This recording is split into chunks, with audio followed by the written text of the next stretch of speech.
Hi, how are you? Today I'm going to tell about my experience when I was traveling to Maldives and almost got arrested.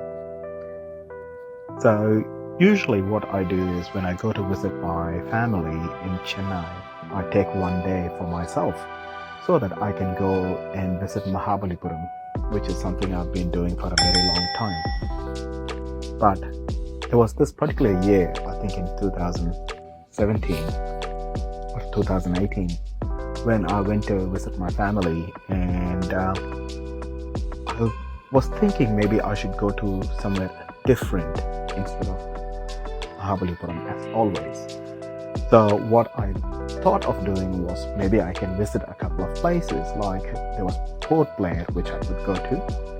But when I was thinking a bit more about it, I thought maybe I should go overseas so that I can pick another country. And when I was having a look at where I can go, the closest place which I can go easily was Maldives.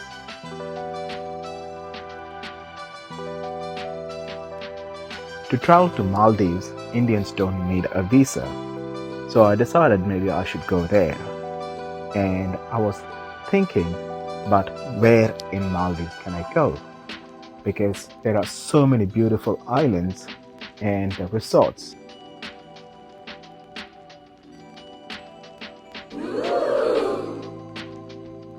But when I was thinking about it, I also remembered my wife telling me that I can't go to Maldives by myself because she wants to come with me.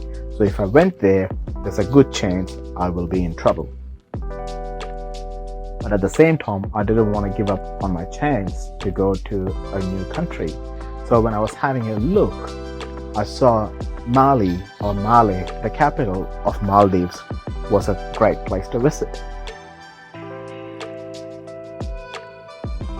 Now the reason for that is Mali is only 8 kilometers in size, 8 square kilometers, and it's one of the most densely populated islands of Maldives.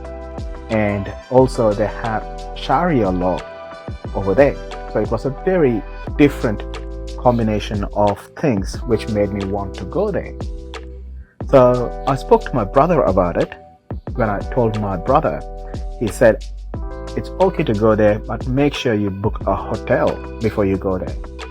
I said, I'm just going there for one day. I'll reach there in the morning and I'll be back by night, so I don't need a hotel.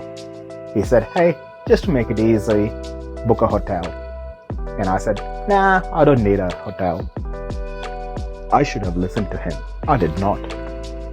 So anyway, I got on Skyscanner, which is the website that I usually use to find the best deal. I booked the flight ticket. To get to Maldives, I could have done a direct flight from Chennai to Maldives, but the timing was not really helpful for me. So I decided to fly via Sri Lanka. My flight from Chennai went to Colombo, and from Colombo it went to the capital, Male. I was very happy reaching there. Usually I'm traveling with a few luggages, but this time I was just with carry-on backpack. As I was walking through the immigration officer stopped me and he was asking me, have I picked up my luggage? And I said, no, I'm just traveling with my carry-on. So he asked me where I was going to stay. And I told him very happily, no, I'm not staying here. I'm just here for the day. I will leave later tonight. He was a little bit concerned of my answer, and that made me a little bit concerned. He asked me what I was doing in Mali just for one day. I said, Mali is where the Maldivian culture is. He was not happy with that.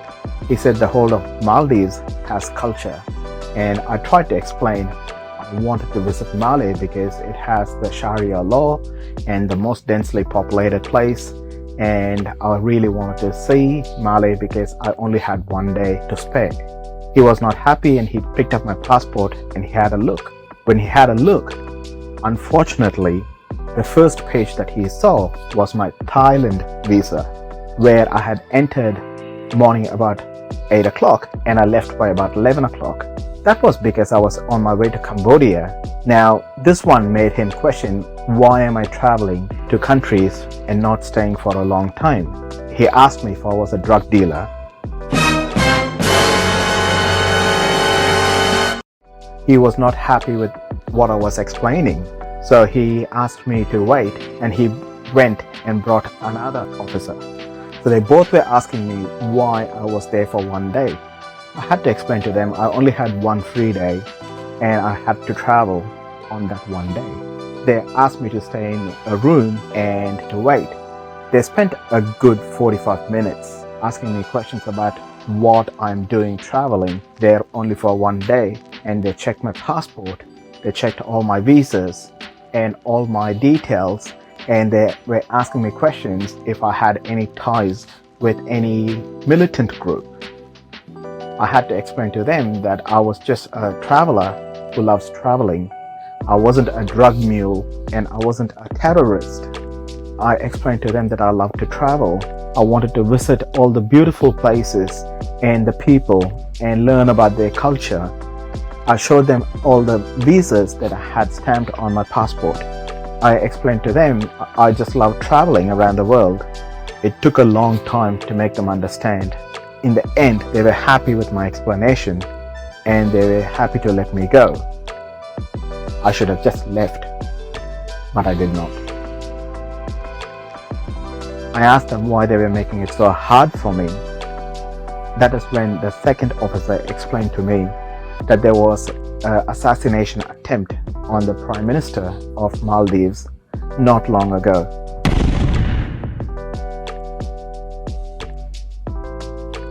I was shocked to hear that. I thought Maldives was a very peaceful nation, but later I found out there were a lot of rebels and internal politics going on.